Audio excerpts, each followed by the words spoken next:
Halo, selamat sore, selamat siang, teman-teman Bentara Kampus. Sebentar lagi kita akan mengadakan live Instagram untuk membahas. Oke, hari ini kita punya di bidang pendidikan. Habis ini saya invite Bu Adi.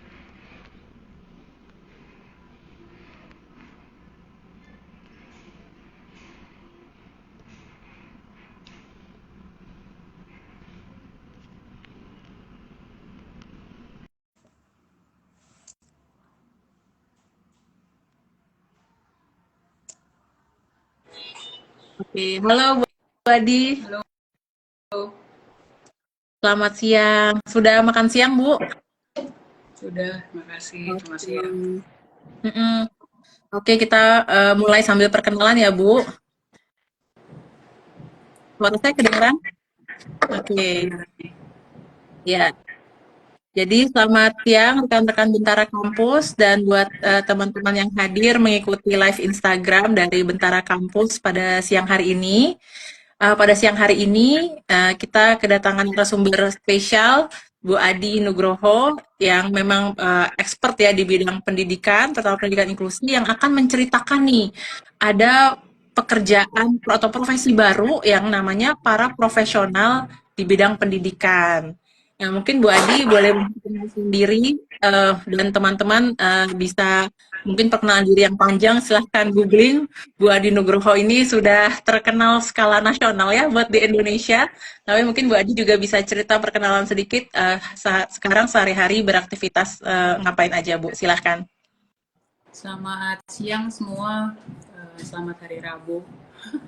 Eh, Nama saya Adi Nugroho Horseman, PhD, title akademiknya. Em, saya dosen, sehari-hari dosen di Bentara Kampus dan juga di Upaya, dan juga professional practitioners di Wellness Indonesia, Kelapa Gading. Oke, terima kasih Bu Adi untuk informasinya. Nah, hari ini kita langsung mau membahas tentang para profesional di bidang pendidikan. Menurut Bu Adi sendiri yang sudah berkecimpung puluhan tahun gitu ya di bidang pendidikan ya di Indonesia, menurut Bu Adi apa sih profesi para profesional ini Bu di bidang pendidikan? Para profesional ini sebenarnya merupakan salah satu profesi yang sangat penting di Mm-mm. dalam dunia pendidikan atau pendidikan inklusif. Karena ini sebenarnya adalah support system dalam menjalankan proses pembelajaran. Di dalamnya banyak profesi para profesionals. Di Indonesia mungkin kurang dikenal ya, karena secara struktural itu para profesional tidak dikenalkan sebagai para profesionals, tetapi sebagai nama-nama profesi yang berbeda. Jadi sebenarnya para profesional sendiri bukan, kalau di ini saya berbasis eh, apa namanya, international ini ya gitu, dan Mm-mm. berbasis pada yang saya tahu karena kebetulan Mm-mm. saya cukup lama di Amerika praktiknya. Jadi Mm-mm. kalau di United States, para professionals ini selalu biasanya karena seluruh sekolah di sana sudah sekolah inklusif, Mm-mm. sebagai negara itu yang seperti nanti mungkin rencana dari Indonesia Emas, skema pendidikan di Indonesia nantinya di Mm-mm. 2045 juga seluruh sekolah harusnya adalah sekolah inklusif. Mm-mm. Jadi secara tidak langsung para profesionals ini juga sudah memiliki tempat gitu ya dalam support system atau layanan pendukung pembelajaran kalau dalam bahasa Indonesia yang baik gitu. Mm-mm. Jadi di dalamnya ini para professionals ini support learning supportnya bisa dalam bentuk learning support pembelajaran gitu ya Mm-mm. secara akademik, bisa juga learning support di area behavior atau perilaku, Mm-mm. bisa juga learning support di area psychological gitu ya. Lalu bisa juga learning support di area kesehatan. Jadi Mm-mm. ini learning supportnya yang mencakup tumbuh kembang dan juga yang mencakup pembelajaran gitu ya, proses Mm-mm. pembelajaran anak gitu. Jadi di dalamnya itu contoh misalnya kalau untuk learning support di area behavioral misalnya Mm-mm. gitu ya, itu ada misalnya terapi behavior gitu ya, terapis-terapisnya. Tapi biasanya para professionals ini memiliki training khusus Oh, gitu untuk bisa menangani anak-anak yang memiliki kebutuhan layanan khusus. Jadi in general kalau melihat struktur training dari para professionals ini biasanya kalau di sana minimum dia sudah ada associate degree. Associate degree itu setelah SMA tuh biasanya masuk ke community college gitu 1 sampai 3 tahun. Setelah itu gitu ya mereka ada training khusus untuk para professionals yang very specific gitu. Nah di Indonesia ini nggak ada gitu. Kenapa kita berinisiatif untuk membuat politeknik seperti Bentara Citra Bangsa ini untuk bisa mewadahi gitu. Karena yang terjadi di Indonesia para professionals ini dimasukkannya ke dalam teacher assistant atau guru asisten atau guru khusus. Nah, sementara kalau guru khusus ini lisensinya adalah lisensi mengajar ya, mengajar pendidikan khusus gitu. Not necessarily lisensi untuk menjadi support. Jadi learning support ini cukup luas areanya. oh, Seperti contoh kalau di area di area akademik, learning support ini juga yang membantu misalnya pembuatan IEP dan juga pemilihan misalnya alat-alat assistive device gitu ya, alat-alat bantu yang bisa mensupport pembelajaran di kelas gitu. Jadi dia akan cari resource-nya, dia akan lihat karakteristik kekhususan yang dibutuhkan apa gitu ya, maka terus dia pilih juga technical supportnya seperti apa. Nah ini nggak semua, kalau guru khusus kan dia akan belajar, karena saya dulu jurusannya waktu di IKIP itu pendidikan khusus ya, dan dulu di IKIP itu pedagoginya diajarin. Jadi kalau guru khusus atau guru bantu atau guru asisten biasanya mereka akan lebih berfokus pada method gitu ya dan strategi pembelajaran. Nah kalau learning support atau para professionals itu di dalam proses pembelajarannya dia akan mensupport apa saja kebutuhan yang diperlukan oleh anak. Jadi sebenarnya para professionals ini adalah profesi yang sangat dibutuhkan, sering terlupakan gitu ya. Banyak orang underestimate, bilang bahwa oh ini nanti dia bisa belajar sambil jalan. Tapi sebenarnya untuk para professionals ini pemahaman atau mindsetnya gitu ya terhadap pendidikan inklusi ini harus kuat gitu. Karena di dalam proses pembelajarannya juga ketika dia menjadi support, ini pentingnya utamanya adalah dia tidak hanya mendampingi di sebelahnya anak berkebutuhan khusus atau kalau ada kebutuhannya dipenuhi, bukan itu, tetapi dia harus bisa empowering gitu ya anak-anak yang disupportnya gitu. Jadi itu sih sebenarnya kebutuhan dari para professionals di Indonesia. Oke, Bu. Jadi yang saya tangkap bedanya orang kalau belajar pendidikan khusus sama kalau para profesional di bidang pendidikan tuh dari tujuan dalam mensupport pembelajaran anaknya ya, Bu ya. Betul, dan kedalaman keilmuannya juga. Jadi fokus kedalamannya seperti apa. Sama seperti misalnya kalau ngambil jurusan psikologi gitu ya. Nah, psikologi pendidikan sama psikologi klinis itu kan beda gitu ya. Walaupun sama-sama psikologi. Nah, kalau ini selain pembelajarannya beda gitu, fokus pembelajarannya beda, level dan lama trainingnya juga beda. Jadi ini bukan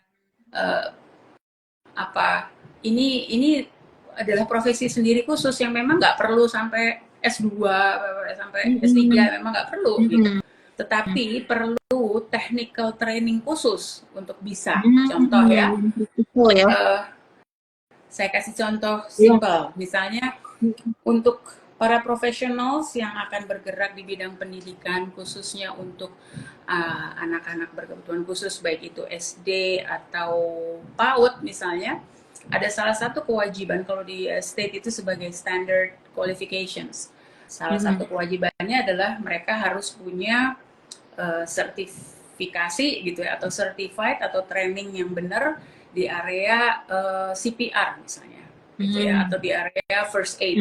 Nah itu kan nggak semua gitu, nggak semua profesi membutuhkan itu, tapi untuk profesi itu dia perlu. Ya. Nah ini yang sering jadi salah kaprah di Indonesia, karena di Indonesia para profesionals ini jatuhnya jadi di luar sistem sekolah gitu. Jadi apa di Indonesia ini kayak misalnya kalau ada terapi perilaku, terapi wicara gitu ya, terapi whatever it is gitu, spesialis terapi, atau kalau misalnya psikolog lakukan juga certain therapy gitu ya, psychological therapy, jatuhnya jadinya di luar school system.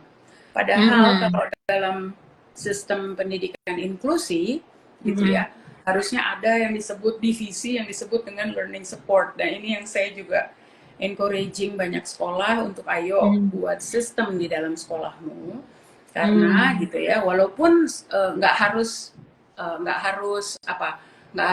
sekolah yang provide, misalnya sekolah kerjasama sama lembaga apa untuk provide behavior terapisnya atau untuk provide speech terapisnya, tetapi di sekolah sendiri harus punya sistem yang mengelola dan memanage itu dengan baik. Jadi si tempat terapi juga nggak semena-mena gitu loh masuk ke dalam ranah sekolah, dan sekolah juga nggak semena-mena untuk nyuruh-nyuruhin terapinya ABCD gitu, karena kan ininya beda-beda ya gitu, keahliannya sendiri-sendiri gitu. Jadi dibutuhkan memang para profesionals nih. Oke. Nah, menurut Ibu Adi sendiri, siapa aja sih yang udah bisa bekerja menjadi para profesional di bidang pendidikan? Oke, harusnya kalau memang dia mau menjadi para profesional di bidang pendidikan, dia biasanya ya yang tergolong di dalam para profesional tuh guru asisten gitu. Ya, ini mungkin S1 tapi belum punya pengalaman banyak gitu ya, tapi dia punya specific training untuk bisa mendampingi anak berkebutuhan khusus, itu bisa. Lalu misalnya speech therapist gitu, itu bisa disebut sebagai para profesional kalau prakteknya dia di sekolah. Jadi semua yang prakteknya berada di sekolah gitu ya, itu kita sebutnya para profesionals. Misalnya behavior therapist, kalau dia melakukannya di sekolah, maka dia para professionals di bidang behavior gitu ya, penanganan perilaku di sekolah. Jadi ini memang sebenarnya kalau yang untuk di sekolah ini kan memang hanya terbatas gitu, dan very specific affiliate-nya adalah dengan proses belajarnya dia. Perkara nanti di rumah dia mau lakukan kesinambungan perlakuan, itu sangat disarankan gitu ya. Tetapi ini memang kalau yang namanya layanan pendidikan khusus di dunia pendidikan inklusif, ini nggak bisa lepas-lepas gitu. Semua akan berkoordinasi, dan kalau di sekolah ini yang melakukan manajemen gitu ya, servicesnya, kalau saya bilangnya itu seperti manajemen service ya, itu yang kita sebut dengan learning support system. Nah di beberapa sekolah swasta ini sudah progresif juga membuat gitu ya, membuat yang kita sebut dengan learning support. Karena learning supportnya dibutuhkan tidak hanya untuk anak berkebutuhan khusus, tapi untuk seluruh anak yang sekolah di situ gitu. Para profesionalnya begitu juga. Contoh ya, kalau sekolahnya punya learning support, terus sekolahnya bekerja sama dengan beberapa lembaga lah gitu. Salah satunya misalnya OT gitu, occupational therapy untuk fisioterapi gitu ya. Lalu di dalam sekolah tersebut kan anak-anak misalnya main basket, main apa gitu ya, tiba-tiba ada anak yang kecelakaan ketika main basket atau apa, lalu tangannya patah atau kakinya patah. Maka selama 6 bulan dia harus pakai gips. Nah selama dia 6 bulan pakai gips, nggak bisa nulis pakai tangan kanan, harus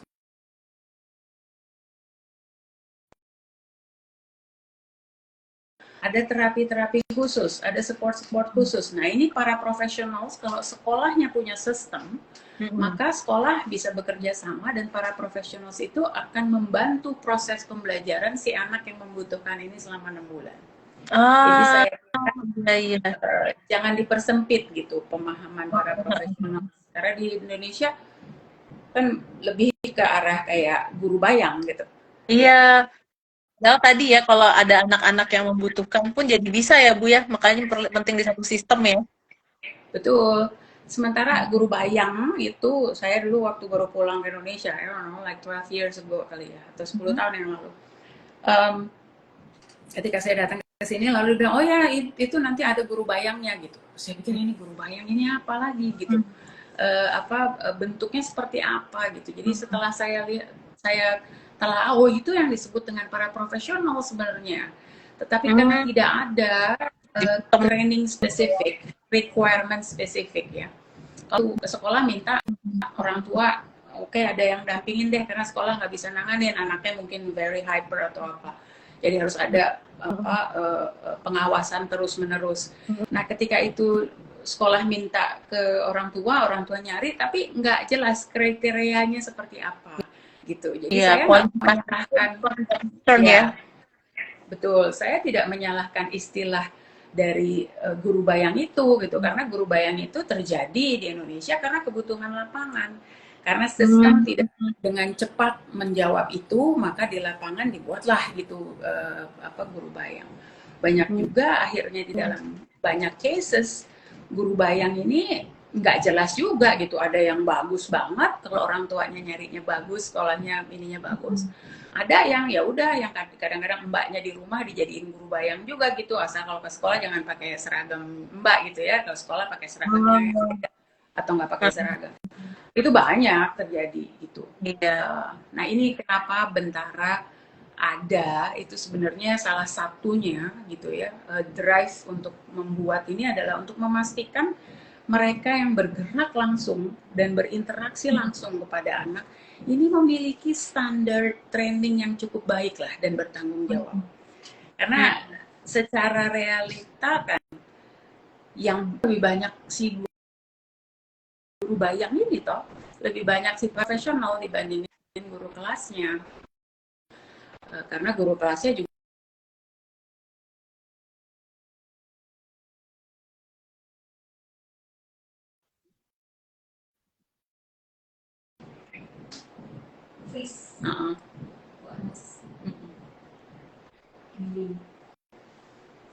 gitu kira-kira. Bu Anas ini agak freeze ya. Agak freeze ya. Coba saya pindah posisi.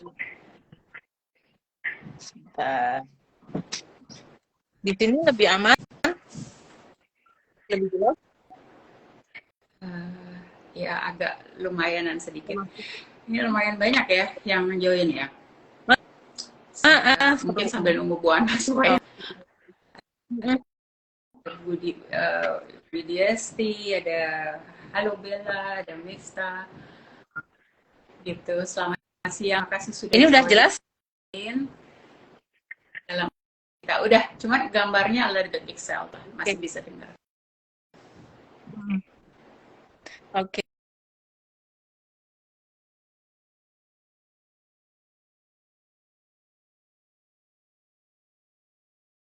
Ini learning support yang benar. Nunggu freeze-nya. Mungkin ada yang mau bertanya.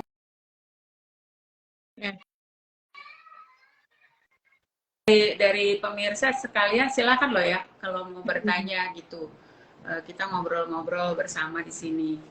Jadi tadi kita bicara tentang para profesional gitu ya. Dan memang pada kenyataannya di Indonesia ini belum ada training yang khusus untuk itu.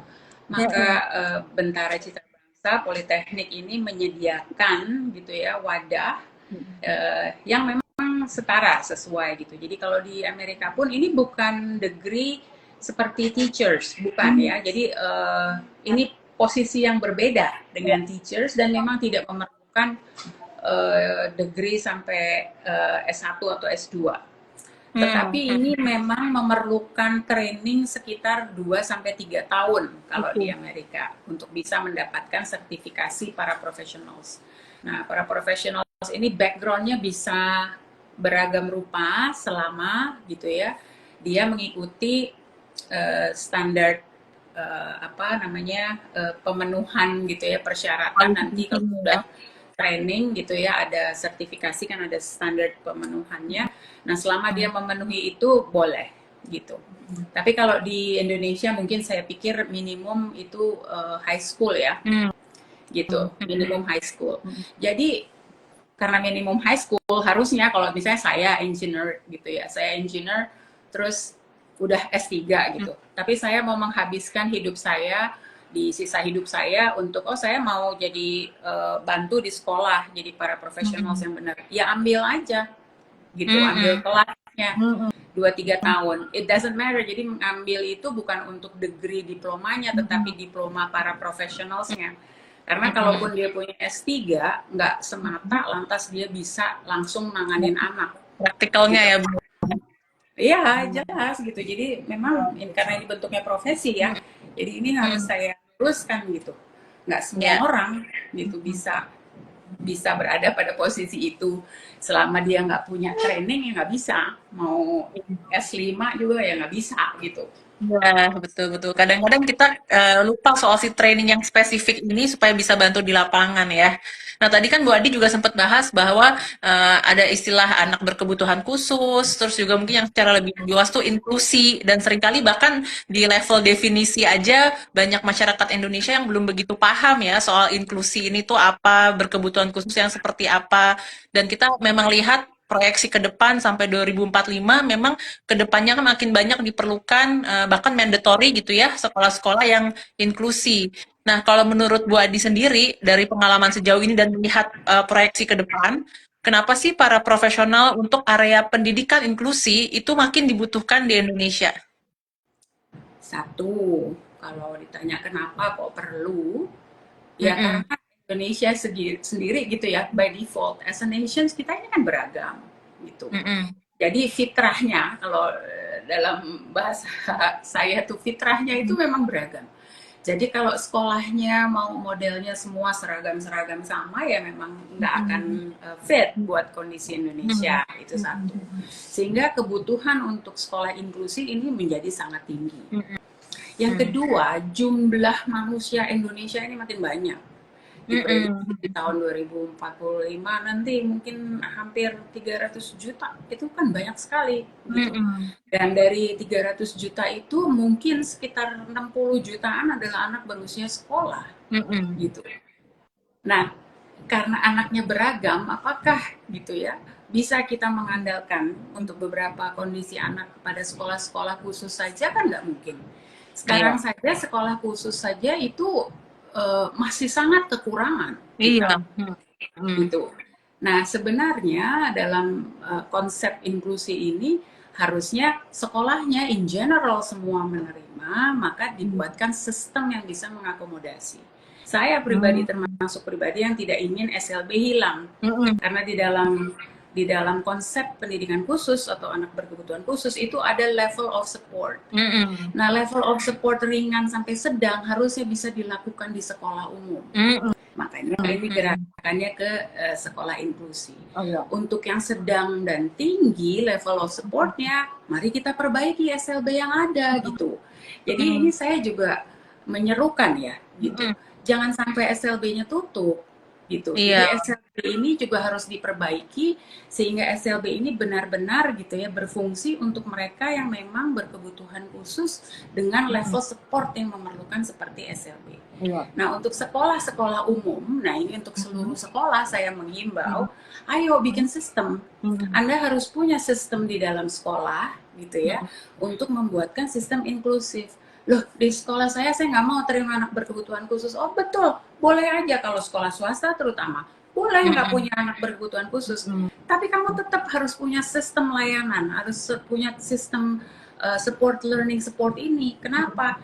Anakmu bisa ada yang kena demam berdarah karena kita epidemi, ada yang bisa karena sakit atau kena COVID atau kecelakaan. Nah, selama proses anak ini penyembuhan atau anak ini kehilangan pembelajaran dan harus catching up, harus mengejar, kan kamu butuh support system. Jadi kalau menurut saya learning support system ini dibutuhkan oleh seluruh sekolah, nggak hanya untuk anak berkebutuhan khusus. Jadi mari kita rubah mindset kita. Learning support system di sekolah atau layanan yang nantinya membutuhkan para professionals ini adalah layanan atau bentuk sistem bagi sekolah yang bertanggung jawab gitu terhadap apa yang diterima Kalau dia udah terima anaknya, terus nggak taunya di dalam prosesnya anaknya butuh layanan khusus, terus kamu nggak punya, apa kamu nggak sediakan, kan nggak bisa. Yang di Iya. awal kan saya terima nih anaknya dari orang tua kan, Mm-mm. sekolah kan kalau terima dari orang tua mempercayakan sekolah loh Mm-mm. untuk menjadi partner tumbuh kembang dan pendidikan anaknya. Iya. Maka memang diperlukan gitu, diperlukan sistem, diperlukan juga sistem yang memberikan ruang bagi para profesionals ini. Karena ini adalah pekerjaan yang akan meringankan guru dan Mm-mm. mensupport proses pembelajaran sehingga bisa maksimum dan juga efisien gitu. Mm-mm. Saya bisa relate Bu, tadi yang Ibu bilang kalau di sekolah ada yang kena DBD, terus dia harus sekolah lagi setelah 2 minggu. Karena saya pernah punya klien yang kemarin tuh kan kita epidemi pandemi COVID ya. Jadi ada anak-anak yang mereka habis 2 minggu nggak masuk sekolah, terus di sekolah tuh banyak sekali pelajaran ketinggalan karena nggak ada learning support system yang seperti kita bicarakan hari ini. Akhirnya anak baru sembuh sakit tuh kan juga masih masih lemes ya, Ya, otaknya belum pulih banget, itu dia digeber hari itu juga ada 4 ulangan gitu. Padahal untuk dia kondisi fit aja itu nggak memungkinkan. Mungkin kalau ada learning support seperti ini, ada bantuan atau acuan gitu ya. Oh, untuk pas dia transisi balik ke sekolah, mungkin kita briefing dulu pelajarannya kita ulang, lalu ada ulangannya pun nggak 4 ulang, kita orang dewasa ada 4 ujian 1 hari aja juga udah mau pingsan rasanya ya. betul, betul, betul. Jadi ini memang kita ngelihatnya harus visioner gitu ya, melihatnya harus jauh ke depan gitu dan Mm-mm. melihatnya ini adalah kebutuhan gitu, kebutuhan dalam proses layanan pendidikan. Mm-mm. Memang intinya adalah di apa namanya pendidikan dasar gitu ya. Mm-mm. Tapi sebenarnya para profesional seringkali juga sangat membantu ketika dia melakukan di level college gitu, di level perguruan tinggi.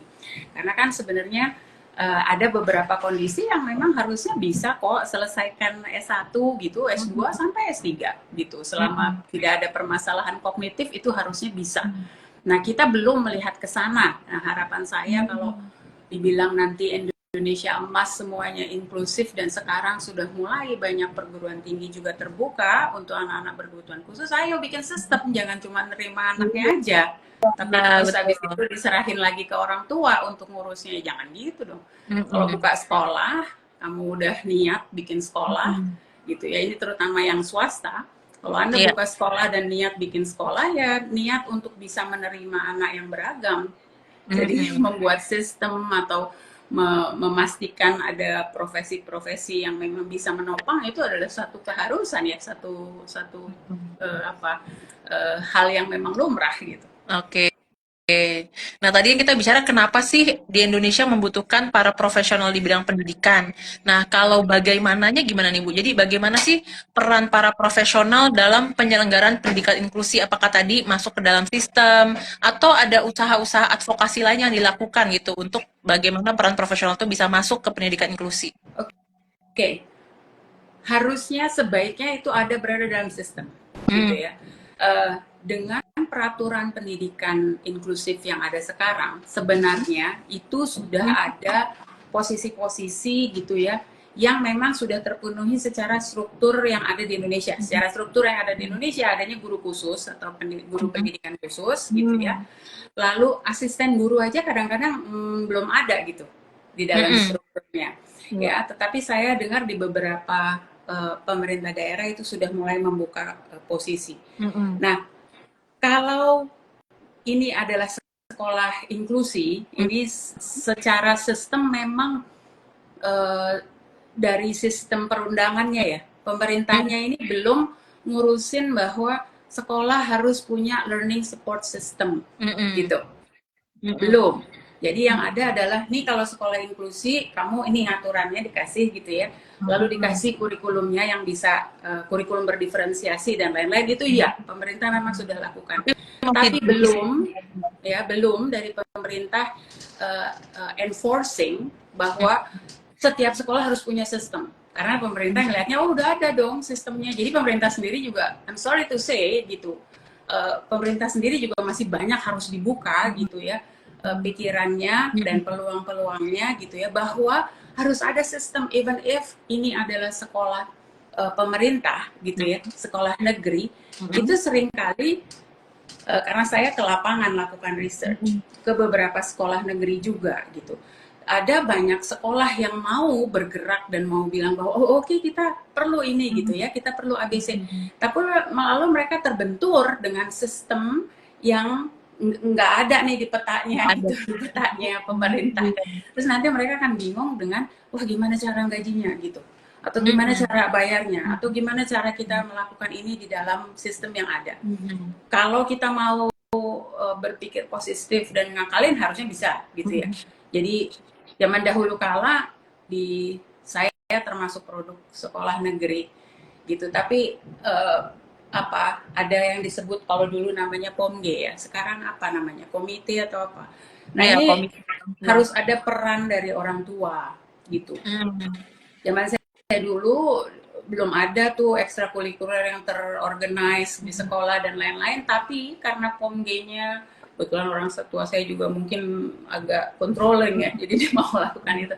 Tapi dari POMG-nya sendiri akhirnya terus mereka bisa bekerja sama gitu dengan pemerintah, dan akhirnya ketika diadvokasikan ke pemerintah ya dibantu.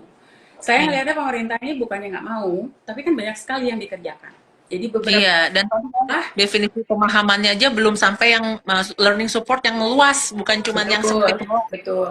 Tapi berdasarkan pengalaman saya melihat bagaimana mensupport sekolah-sekolah swasta terkait dengan anak-anak berkebutuhan khusus waktu itu masih zaman ujian nasional, gitu ya, bahwa mereka perlu akomodasi, modifikasi dan lain-lain.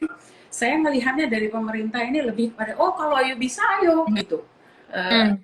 Belum menjadi prioritas kami, tapi if you can do it, that's let's do it gitu. Jadi saya melihatnya ini sebenarnya adalah sisi baik ya, regardless whoever it is yang jadi pemerintah, kita nggak ngomongin politik. Tapi di dalam proses ini saya melihatnya ada tendensi positif dari pihak pemerintah.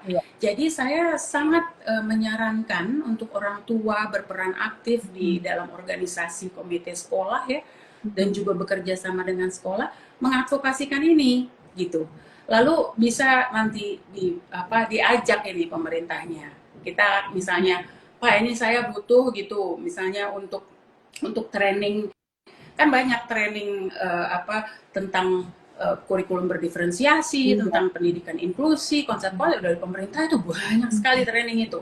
Jadi minta saja, boleh nggak usah dikasih nasi bungkusnya lah, saya bawa nasi bungkus sendiri. Tapi boleh nggak nih, staf saya di sekolah ini gitu ya, staf yang ada di luar sistemmu ikut belajar gitu. Nah ini loh yang harusnya terus diadvokasikan ya, karena makin ke depan makin butuh gitu. Terutama untuk mereka yang nanti ketika masuk ke SMP atau SMP mau masuk SMA kan ada program transisi. Kalau kamu nggak punya sistem, kalau kamu sekolahnya tidak punya sistem, I doubt that you prepare for the transitions. Gitu. Mungkin dengan kurikulum yang ada sekarang nggak mungkin. Kenapa Bu? Kalau isu-isu adaptasi transisi ini seringkali dianggapnya lumrah dan dituntut harusnya kamu bisa sendiri gitu. Semua orang juga transisi, kamu bisa aja. Padahal kan itu hal-hal yang penting justru untuk dapat learning support ya. Nggak bisa. Karena itu sebenarnya kalau di dalam kurikulum itu ada gitu. Kalau kita melihat di beragam negara ya, di beragam negara itu ketika ada transisi dari basic education gitu ya, pendidikan dasar, di dalam pendidikan dasar sendiri dari elementary ke middle school aja ada program transisi. Middle school ke high school itu ada program transisi, ada program prep school, ada prep university, itu semuanya program transisi. Di kita sebenarnya kalau kita ngelihat kurikulumnya dengan baik, itu ada tapi belum bunyi. Sama dengan kalau kita bilang apakah di Indonesia ini diajarin study skills. Kalau saya tanya hampir semua di sini mungkin akan jawab bahwa kapan ya gue diajarin study skills waktu sekolah. Karena sebenarnya study skills-nya di-embedded di dalam kurikulum. Nah kan ini kalau gurunya nggak paham kan nggak dijalanin. Iya, hilang aja begitu aja ya.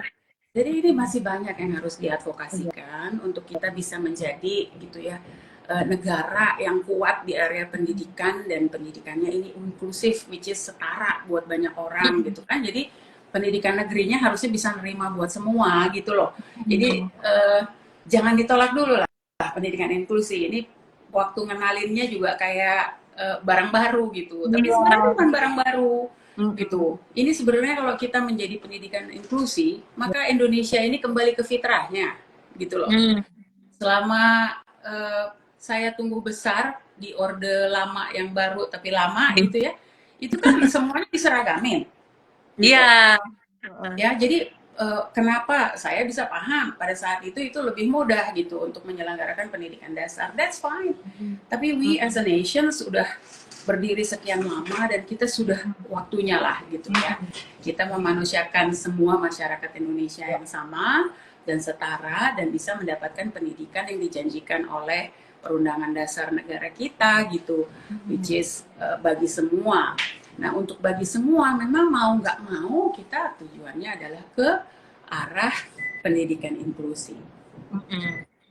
Oke, jadi apa namanya juga saya nangkep banyak elemen-elemen dari orang-orang yang duduk di pemerintahan itu yang mungkin lebih perlu dibantu untuk memahami soal pendidikan inklusi secara menyeluruh ya, Betul, karena ada hal-hal yang kita nggak bisa bergerak di bawah kalau dari kebijakannya dan orang-orang yang duduk di pemerintahannya tidak memahami dalam konteks seluas dan urgent ini sebenarnya gitu ya. betul.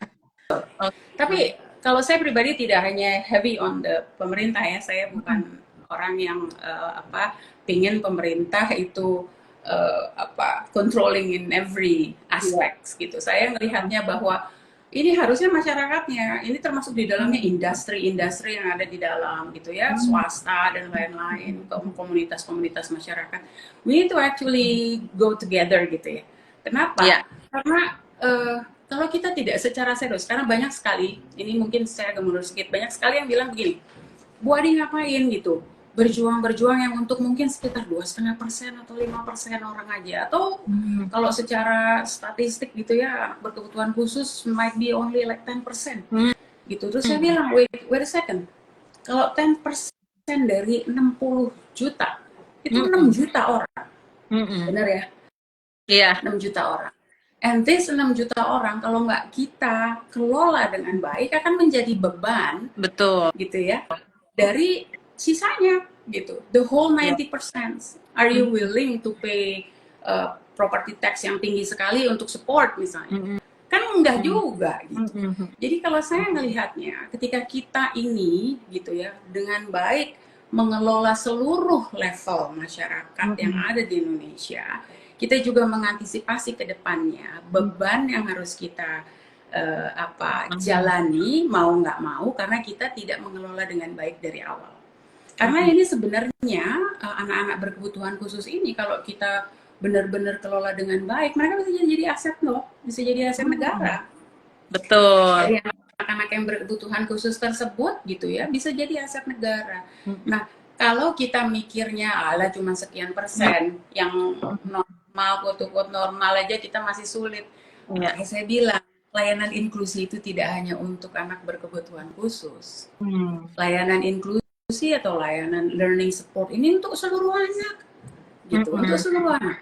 Karena taruhlah ya, ini sebelum ada pendidikan inklusi tahun 2003 lah, tahun 2000-an gitu. Hmm. Apakah di dalam sekolah tidak ada anak-anak yang membutuhkan layanan khusus? Saya Oh, nanya, pasti ada. Dari iya. zaman sekolah berdiri apakah ada gitu? Hmm. Ada. Tapi kita tidak pernah berfokus sehingga Hmm. layanannya bisa jadi seadanya. Bisa jadi Hmm. layanannya ada tiada gitu. Ya. Jadi udah ini anak misalnya nggak pernah bisa mencapai nilai KKM. Ya udah coba dilihat anaknya sering senyum nggak sama kita. Kalau sering senyum, oke, nilai keramahan tambahin 5 poin. Hmm. Nilai baik hati tambahin 5 poin. Nilai rajin membantu tambahin 5 poin. Ya. Oke, fine. Anaknya lulus lah dan lain-lain. Tapi apakah anak itu benar-benar memiliki keterampilan yang membantunya untuk mandiri? Paling tidak dia bisa support dirinya dia sendiri. Nah, pertanyaan ini yang harusnya selalu kita tanyakan. Anak-anak yang normal saja, quote-unquote normal, karena normal itu relatif, nggak semua anak-anak kita memiliki keterampilan hidup yang baik loh. Hmm. Gitu. Iya, life skill kan belum banyak diajarin ya. Exactly. Learning system, learning support salah satunya membantu agar sekolah bisa memiliki gitu ya program-program transisi. Lah kalau Wah, nggak punya program transisi untuk kemandirian masa depan gitu ya, ini anak selesai sekolah taunya akademik, keluar dari sekolah nggak bisa kerja juga karena part of the soft skills nggak dapet, transisi bagaimana dia harus bersikap terhadap gitu ya lingkungan yang berbeda nggak dapet, study skillsnya tidak tertransfer menjadi working skills gitu. Jadi sebenarnya ini masalah yang cukup signifikan untuk perbaikan kondisi pendidikan di Indonesia.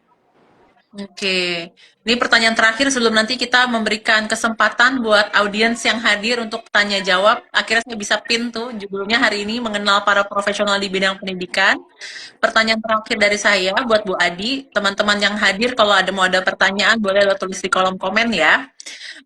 Menurut Bu Adi, kompetensi apa sih yang harus dimiliki oleh para profesional di pendidikan inklusi dan apakah ini ada di Bentara kampus gitu Bu? Silakan. Oke, kompetensi dasar yang dimiliki oleh para profesionals ini secara umum ya, internationally. Kalau para profesionals ini mau bekerja di bidang sekolah gitu ya, di bidang pendidikan, maka dia harus memiliki satu kompetensi pedagogi. Pedagogi di dalamnya termasuk andragogi. Andragogi itu adalah filosofi, pemahaman gitu ya, mindset terkait dengan pendidikan dan tumbuh kembang anak gitu. Itu inti, itu satu. Yang kedua, dia harus memiliki kompetensi, pemahaman, pengetahuan dan keterampilan di dalam gitu mengajar di dalam keragaman gitu. Mengajar di dalam keragaman itu apa saja. Jadi dia juga akan belajar pedagogi atau metode secara umum, tetapi dia juga akan melihat dari proses pembelajaran tersebut gitu ya, apa saja yang perlu difasilitasi untuk anak-anak yang belajar dengan model yang berbeda. Jadi kurikulum diferensiasi itu sudah menjadi bagian gitu dari pendidikan untuk para profesionals di bidang pendidikan inklusi gitu. Lalu dia juga harus memiliki kompetensi terkait kekhususannya. Jadi kalau dia memang mau jadi para profesionals di area pendidikan inklusi general, maka general gitu ya. Tetapi ada juga misalnya saya mau jadi para profesionals di area behavior, maka kamu harus punya certain training untuk behavior, support plan dan lain-lain. Dan di Bentara itu diajarkan gitu untuk jadi untuk para profesionals di kita terutama di prodi pendidikan inklusif itu kita juga mengajarkan tidak hanya bagaimana cara kita mendiferensiasi kurikulum di area akademik, tetapi anak-anak ini diajarkan juga bagaimana membuat behavior support plan dan bagaimana gitu ya menjalankannya spesifik di sekolah gitu. Tetapi ini berada dalam ranahnya mereka ya, dalam ranahnya para profesionals gitu. Jadi kalau nanganin anak ini seperti apa, kalau anak tantrum tuh megangnya gimana supaya tidak melukai anak kayak hal-hal seperti itu ya, itu ada di dalam mata kuliah kita. Lalu kita juga memiliki kurikulum yang mengajarkan teknologi assistive. Jadi paling tidak para profesionals kita ini paham gitu ya bagaimana cara membantu orang tua untuk memilah-milih ini kalau mau pakai teknologi yang untuk membantu mereka belajar mengajar itu seperti apa dan guidance-nya seperti apa itu dilayani apa maksudnya diajarin gitu yang menjadi utama sih itu ya 3 itu dan juga kalau dia kalau ini very specific. Dia harus menentukan apakah dia mau di PAUD atau di SD atau di menengah atas gitu. Karena ada kompetensi materi gitu ya, materi pembelajaran yang mereka juga harus tahu. Karena nanti kalau misalnya dia di lapangan ngebantu guru untuk pelajaran matematika misalnya, maka dia juga akan tahu area matematika ini cara gitu ya, cara mengajarkan secara khususnya seperti apa, dampingannya seperti apa gitu, itu diajarin. Iya, dan kalau saya dengar dari alumni yang sedang atau mahasiswa yang sedang menjalani pendidikan inklusi di Politeknik Bentara Citra Bangsa ini, juga ada yang bergerak di bidang pendidikannya selain formal, tapi juga misalnya pendidikan, misalnya guru musik gitu kan, pada saat membuat kurikulum, membuat pengajaran, bagaimana ya kita jadi guru musik yang bisa memahami learning support untuk para profesional di pendidikan inklusi gitu ya. Lalu misalnya sekarang juga banyak guru renang gitu ya, guru renang yang bisa memahami inklusi itu kayaknya akan dicari sekali ya, karena penting sekali semua Betul, proses pendidikan, baik formal maupun non formal tuh memahami tentang inklusi ini ya, Bu Adi ya. betul. Jadi para profesional itu sebenarnya adalah satu profesi spesifik gitu ya, Mm-mm. yang dapat membantu proses pembelajaran anak berkebutuhan khusus atau memerlukan layanan khusus. Kalau yang saya sebut Mm-mm. memerlukan layanan khusus ini adalah quote-to-quote anak di dalam normatif normal, tetapi pada satu waktu tertentu memerlukan layanan-layanan khusus gitu. Jadi memang betul seperti yang saya bilang tadi, ini memang adalah profesi khusus yang kriteria trainingnya itu antara 2 sampai 3 tahun gitu ya, boleh lebih dari itu Ya. gitu ya. Tapi 2 sampai 3 tahun ini dia sudah bisa memposisikannya sebagai para profesional tersertifikasi dengan baik gitu. Ya. Jadi latar belakangnya boleh apa saja. Minimum kalau di Bentara minimum SMA. Ya. Oke. Ini ada pertanyaan Bu dari kolom komentar dari akun namanya pilih nomor 4. Pertanyaannya mungkin cukup luas, jadi nanti Bu Adi bisa membuat lebih spesifik. Cara guru pendidikan inklusi menangani ABK tuh gimana ya? Mungkin in general ya Bu ya, karena Oke, ABK pun sangat-sangat banyak oke. tipenya ya. Gini, Bapak pilih nomor 4 atau Ibu pilih nomor 4 gitu ya. Cara penanganannya sebenarnya begini, ada yang disebut dengan pendidikan khusus. Pendidikan khusus atau special education itu adalah layanan gitu ya, pendidikan atau layanan penanganan anak berkebutuhan khusus di dalam pendidikan inklusi. Mm-mm. Jadi caranya bagaimana? Oh, tergantung kondisinya seperti apa. Maka yang saya bilang tadi, perlu setiap sekolah, walaupun ini sekolah negeri, saya urging ya, nggak tahu mungkin ada beberapa juga yang udah sering argumen sama saya di area kementerian, nggak apa-apa. Tapi ini saya memang pikir ini yang penting gitu. Anda sudah bikin kurikulum merdeka gitu ya, sudah bikin, which is good gitu.